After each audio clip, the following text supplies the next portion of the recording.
In this video, I want to give you guys a couple of PlayStation 4 game updates, and on top of that, we have the PlayStation Now games for the month of May being revealed. Those will be officially live come next month, so we'll talk about those PS Now games at the end of this video. But first of all, game that I've been following for a little while, Fist Forge in Shadow Torch, is making some significant progress. It is in the final stages of its development, and a new demo will be playable at Gamescore Tour in 2021 from May 15 to 16. Quite a significant developer log was posted on Twitter, and a lot of updates were featured in that. The game has seemingly made quite a bit of progress.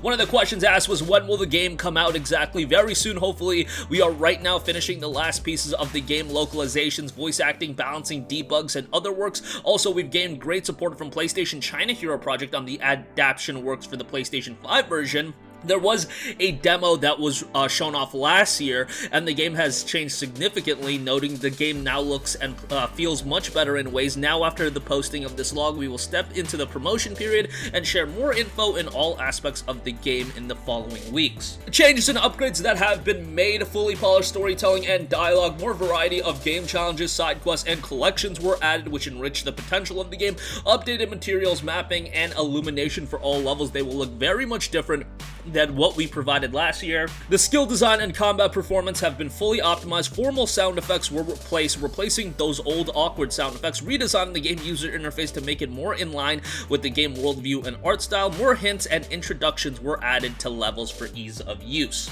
As far as infos on exact release date, price, and more info, all will be shared step by step in the following weeks on Twitter, Instagram, Facebook, and other occasions. Stay tuned. Now, if you don't know, this is a Metroidvania action game featuring exploration, intense combat, and challenge platforming, as noted on the official Steam page. Exploring the Metroidvania game world with a dozen of areas with distinguished vision, themes, and level designs, earning the rewards by conquering the challenges of combats, puzzles, and platformers in countless chambers, tunnels, and shortcuts. Interconnected and automatically loading game map makes the detailed Torch City more convincing and beautiful. The game has a pretty cool diesel punk look, being powered by the Unreal Engine 4, noting the combining of the diesel punk aesthetics with the oriental style architecture constructs the core visual style of Torch City, exposing the world with the intense conflict between the furry animals and the mechanical army, from their appearance to the nature. Powered by Unreal Engine 4 with physically based rendering and extremely detailed textures, presenting a gorgeous 3D visual performance and pushing the genre to a whole new level. Yeah, from a Metroidvania standpoint, this game looks very, very good from a visual standpoint. You know, Metroidvania isn't necessarily associated with having the best graphics in the world. A lot of them look really good, but this does look to be on a bit of a different level. Hopefully this is a game that we'll see out sometime soon, and hopefully in the, second half of 2021 we can expect to get this game downloaded on our PS4, and hopefully we get that PS5 upgrade as well running relatively soon thereafter. Okay, a game that we're going to be able to play very soon, or I should say games, Mass Effect the Legendary Edition Day 1 update is rather big. We'll talk that. There's some updates coming with that. Improves performance, improves stability, and fixes crashes, improvements to ambient occlusion. You've got lighting improvements, both visual and performance related, and miscellaneous content fixes, so quite a relatively big update for a Day 1 update, bringing a lot of stuff. Of course, this is the collection of all three Mass Effect games, a trilogy people have wanted on their next generation platform for a very long time, with the games not being playable, in backwards compatibility, of course, as PS4 doesn't have PS3 backwards compatibility. But you get all three games and a ton of DLC content, single-player story, promo weapons, armors, and packs. They're really going all out, giving you a ton of content for your money. Like, yeah, it's going to be a full $60 game, but you're talking about a game that is going to have a significant amount of content. And Mass Effect 1 seeing some much-needed quality of life improvements. Like, I played Mass Effect 1 like a year or two ago, probably 2 years ago, and while I really enjoyed it, I played it on PC. I'm nostalgic with Mass Effect, so I can kind of forego a lot of the issues, but even I noticed that, okay, there are definitely some aged elements of the game, and seeing a bit of a refinement is going to be very, very beneficial to the overall experience Mass Effect is going to offer, and that's exactly what you're getting. Refined gameplay. The driving sections are going to be improved, so that is an absolute godsend when it comes to Mass Effect 1.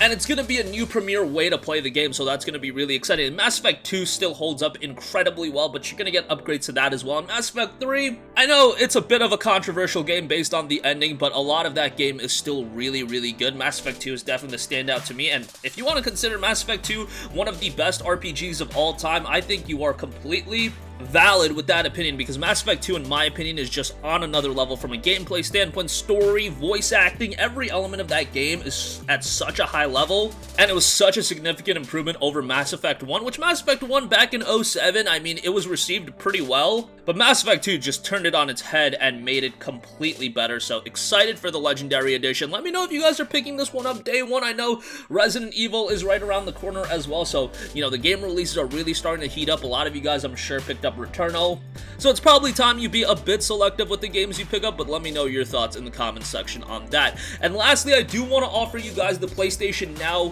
new games for the month of May.